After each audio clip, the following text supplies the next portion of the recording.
She surprised many last year by earning the most votes of any elected Vancouver councillor during the municipal election. It may have taken her a while to get to elected office, but Adriane Carr, the city's lone Green candidate, has certainly arrived. Outspoken, passionate, and committed to Green issues, Adriane is seen as a fresh voice on council who is not afraid to tackle taboo subjects like foreign ownership, or to call it as it is. During a recent meeting with the province, for example, she called out all levels of government for the lack of leadership during the early hours of the fuel spill in English Bay. Do you think just as leaders they should have been out faster? Yes. I think citizens are looking for immediate leadership and calm discussion, because it can be calm if there is, in fact, the support and infrastructure and people on the ground right away. So you don't have incredibly tight reaction plans to a disaster. How can you stay calm? We know that in the whole issue around Kinder Morgan and the Trans Mountain Pipeline, the city has put in countless questions which have not been answered from the federal government and National Energy Board around response to disasters. So, I mean, this is just a shock to realize it's true. They don't have the response in place, and and the citizens have every right to be upset with the way in which this was handled. Adriane tells me the biggest difference between Vision and the Greens' approach. They don't consult or listen, the Greens do. Having said that, she says she has noticed some changes at council since the November election. Are you seeing a different council? I am, to some extent.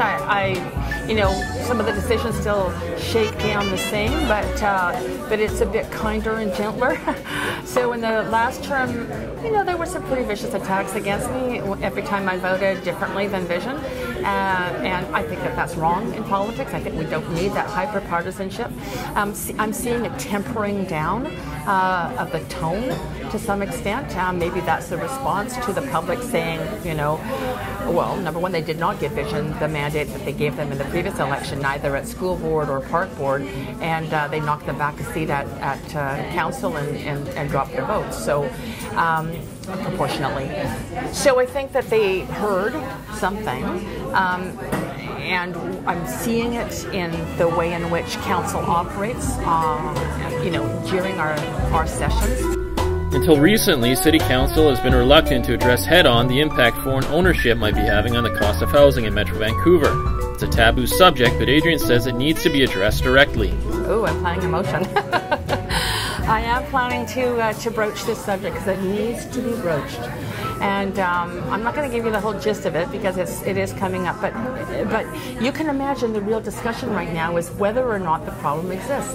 Is some of the unwillingness, do you think, just something as simple as, it's racist and you think that way? Has it become an issue like that? Maybe it has with some people, and there's a fear factor around that. So people are afraid to raise the issue with the idea that it might be construed as being one of racism. In my mind, this is not at all an issue of any particular group of people. This is about ownership of units in condos, of homes, where those condos, those homes are left empty, maybe part of the year, most of the year, all of the year.